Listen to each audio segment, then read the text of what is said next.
Search the internet for birth plans and you'll get bombarded with negative stories from mums whose births did not go to plan, telling you not to bother to write one. However, I disagree. And in this video, I'm going to show you why writing a birth plan is important and give you 3 simple steps for writing a birth plan that you'll actually use. Keep watching.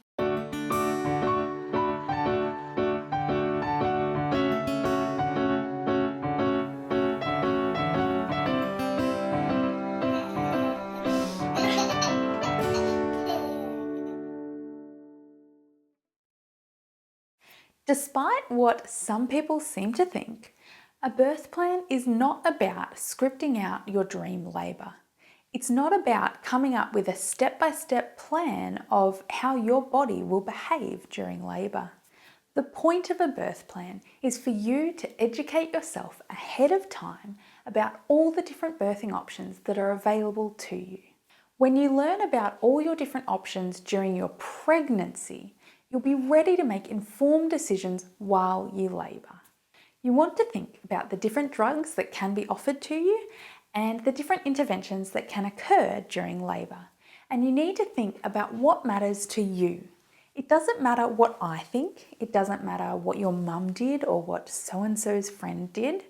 What matters to you? The point of educating yourself and writing a birth plan is for you to decide how you want to birth your baby. And ultimately, it empowers you to make informed decisions throughout your labour. So let's dive in and share my 3 simple steps for writing a birth plan that you'll actually use.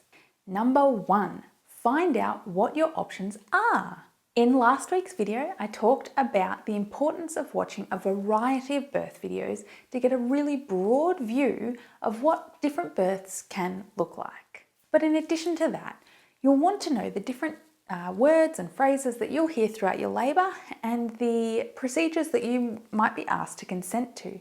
And so I've done all the heavy lifting for you. I've spent hours of my time researching and compiling a free guide that you can download over on my blog.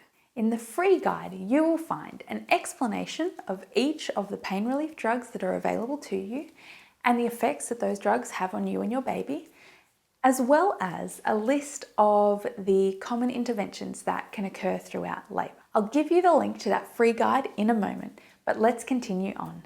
Number 2, write out what is important to you. Once you've done the research, it's time to decide what matters to you. What things do you want to happen during labour and what things do you really want to avoid? In the free guide, I've provided a birth plan template to get you started. And number 3, discuss your birth plan with your healthcare provider. Ultimately, you need to sit down with your midwife or obstetrician and discuss your birth plan.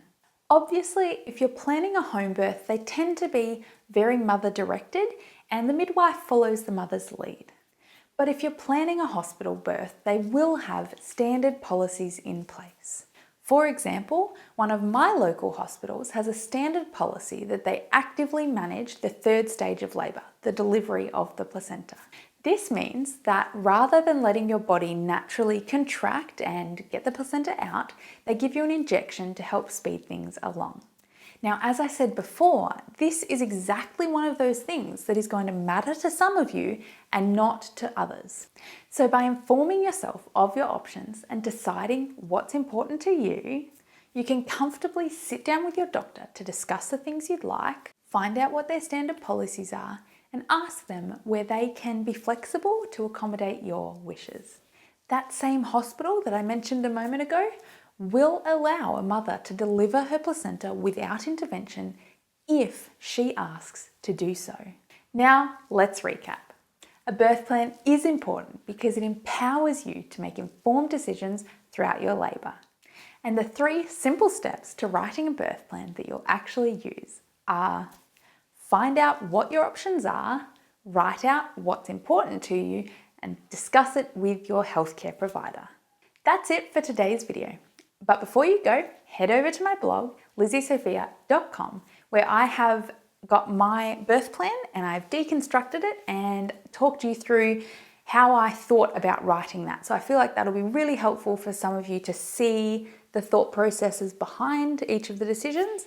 And of course, there is that free guide that I was talking about before. It's got everything you need to write your own birth plan, to be informed and empowered, because ultimately that's what I want. I know that not every mother watching this video will have a natural birth, but that's okay. That's not my intention.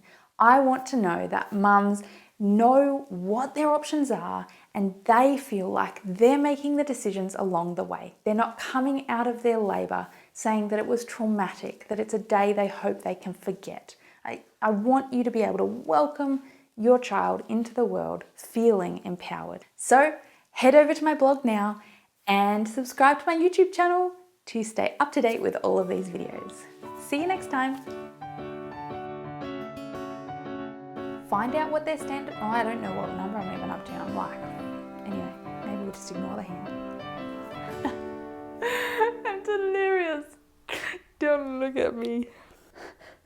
I really need that cup of tea. I'm losing my marbles without the tea. This means that rather than letting you're naturally, yeah, that makes sense. Let's just pretend like that didn't happen. Awesome. That is the biggest, I can't handle a 3-sentence paragraph. Oh my goodness. Not at this hour, I just can't do it. Oh, I need a cup of tea. I need a cup of tea. It has to have the steam in it. It has to have the steam in it. Thank you, hubby.